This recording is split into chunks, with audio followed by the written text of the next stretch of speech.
Hello mga palangga ni Yuyu. For today's video, mag-Tagalog dito kon kay muluwas na tag Maynila. Char! For today's video mga bakla, kailangan natin mag-practice ng Tagalog. So mag-Tagalog tayo ngayon para maging mahasa tayo. At papunta pala kami dyan sa puntod ng kapatid ng papa namin mga bakla. Tapos pag punta namin dyan sa may punong mangga, hindi naman malaya na may mabubuyog pala. So para itakbo yung yuyo nyo mga bakla. Buti na lang yung kapatid ko hindi siya sumunod sa akin. Ay, mapakan talaga siya. Mapakan talaga siya sa bubuyog ng dami-dami doon sa sa punong mangga bakla. At pagpakita namin mamaya kung gaano karami yung bubuyog na nagbahay-bahayan dyan sa puno ng mangga. Hirap magtagalog mga bakla eh. Hindi nyo mga bakla kung anong nangyari sa yoyo nyo mga bakla. Pakinggan ng mga conversation namin. Yan. Eh, kawawa naman ni Yuyo. Tignan nyo mga bakla. Yan. Yan ang mga bubuyog mga bakla. Kasi nung pumunta kami nung Undas, wala yan eh. Sa pagbalik ko dyan, pagbalik namin dyan, may bubuyog na at hindi ko, my God, hindi ko alam, hindi namin alam na may bubuyog palang nakatira dyan sa puno ng mangga mga bakla.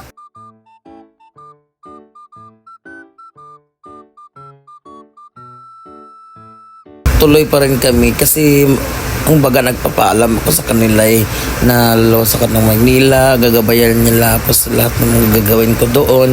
So yan, so, kailangan natin bigyan natin sila ng time. Masisindi tayo ng kandila para simbolo yun ng pagmamahal natin sa kanila At nagpapaalam din ako na sa naggabay nila ako doon din nila ako pabayaan kasi alam ko naman talaga mga palangga na malamal ako ng mga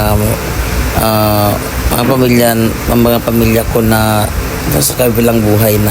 At ito naman mga bakla, binisita din namin puntod ng pinakamamahal kong ninang, Mama Rose. Ayan. So, binisita. So, malapit lang kasi ito sa bahay yung mga puntod ng mga bakla. So, yan pala nakapink mga bakla. Yun yung mama ko mga bakla. So yan, parang good vibes lang si mama dyan. Pero mamaya mga bakla na magpapaalam na ako na alis na ako, panaiiyak. Kasi yung mama ko mga bakla, grabing emotional yan Isang emotional na tao na nakilala ko bakla. Kahit sa Tagum lang or Davao lang mga bakla, na hindi ako uuwi ilang years, iiyak yan. Manila na pa ba na sobrang layo yun, di ba? So very emotional yung mama ko pagdating sa mga ganyan mga bakla. So yung lalaki na kasama ng mga bakla, yung pinsan ko yung mga bakla, yan yung kung saan yung show ko sa Davao or Tagum, yan ang masigsilbing driver ko kahit sa ang show mga bakla. So iyan ang tuntod ng ninang ko mga bakla na binisita ko din at nagpapaalam din ako na aalis na ako ng Maynila at sa gagabayin nila ako. So dito mga bakla, yan ang puntod ng pinakamahal naming papa. Yan. So nakahanikom siya mga bakla. So malayo siya doon sa bahay namin mga bakla. So babiyahe pa tayo ng siguro mga 15 to 30 minutes para mapuntahan mo yung Kapalong Cemetery. Kumbaga mga bakla, nandiyan sa sentro ng Kapalong mga bakla. So yung bahay namin medyo nasa bukid kasi. So itong Kapalong Cemetery nandun sa sentro ng Kapalong talaga mga bakla. So nandiyan yung papa namin nakalibing. So binisita ko na din, nagpapaalam din ako na ang niya ko pababayaan. So dito na mga bakla kung gano'n kami emotional yung mama ko. Pakinggan nyo yung mga conversation namin. Ay, ma'am. Huli bang ko? Papasok ang mama ko yan. Kawa naman mama ko. Malamal ko yan siya mga bakla. Sobrang mahal ko yan. Ano ka mag-quartas December kay? Ayun sa ka-emotion ng mga bakla. Pagdating sa mga alis na kami. Kasi ng mga kapatid sa aming mga bakla, bisa nagpapaalam na aalis, tagal pang umuwi. And iiyak talaga siya mga bakla. Gusto yung mataga. Anong ka mo Tagalog? Ha? Ina.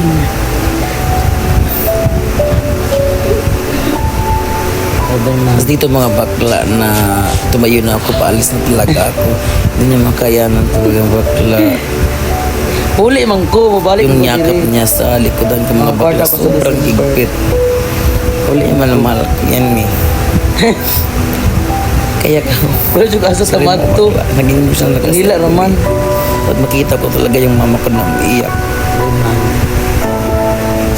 Talaga ako eh, malam-malam kasi yan eh. Ito na ko.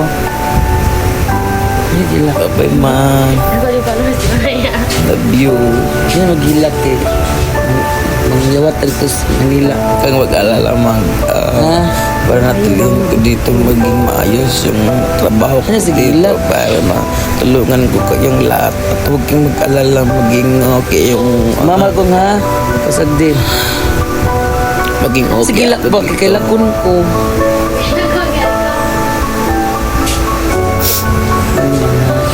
Gamping ka.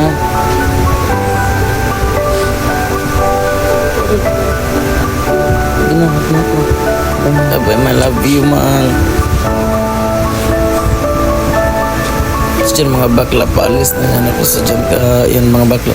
So yan pala yung bagay ko mga bakla naka-ready na. So yan mga bakla, kasama ko yun dyan yung mga pinsan ko sa Davao City.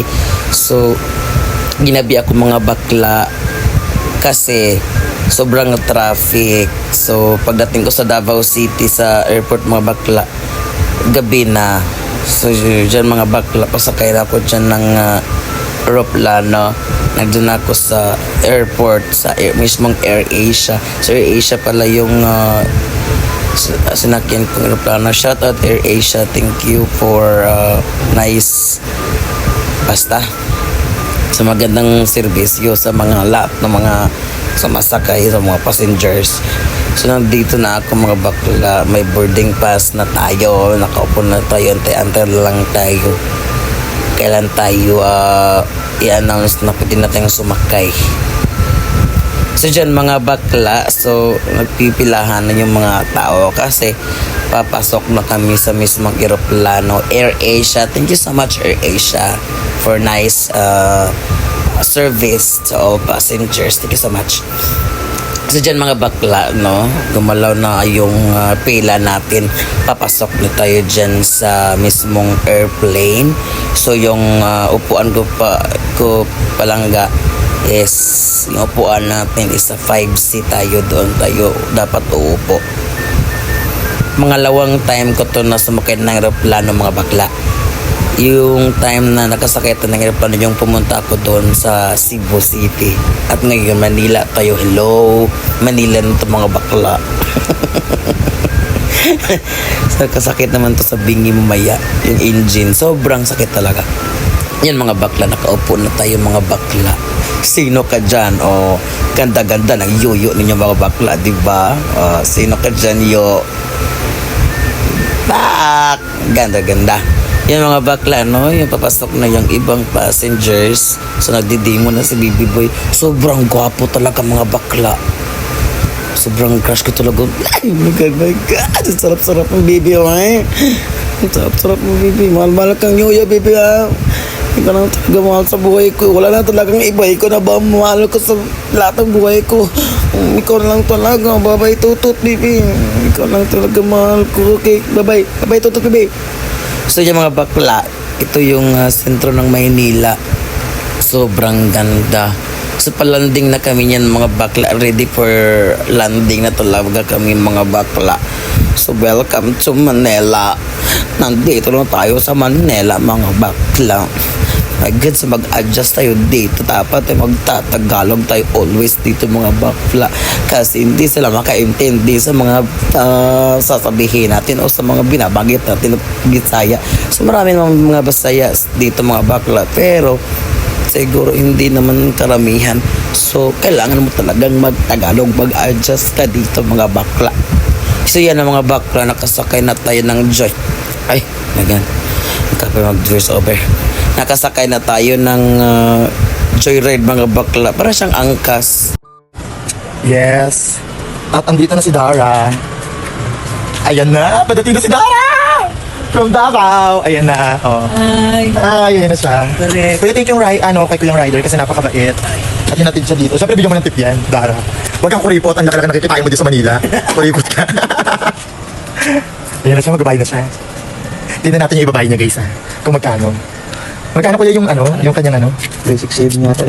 367. Tingnan natin kung gaano siya kakuripot. Kung magkano yung datigdag niya. Ay, just for Bayad mo na, Dara. Ulit lang. Magkano ba? Ang tinatagalan niya, guys, para Ayan na. Napakatagal, Jasper. Huwag niyo nabigyan ng racket to. Ilan niya? Pasay 67. 400 mo na, Dara. Sarado mo na. Ay! Mayabang! Magkano binigay mo? 367. Napakakulipot niya, guys. Pinagaling ka na bukid. Ayop. So ayan na mga palangga, nandito na tayo sa Welcome to San Pedro. Diba? Sobrang ganda. So sa right side niyan mga palangga, doon ang papuntang subdivision na titira natin sa Aurora subdivision sa bahay ni Kuya Duzon. Ayan, thanks so much Kuya Duzon. At nandito pala tayo sa San Pedro Gateway Park mga palangga. Sobrang ganda ito mga palangga. So hindi na natin naabutan yung fountain kasi sobrang gabi na. So hanggang dito na lang mga palangga. Thank you for watching.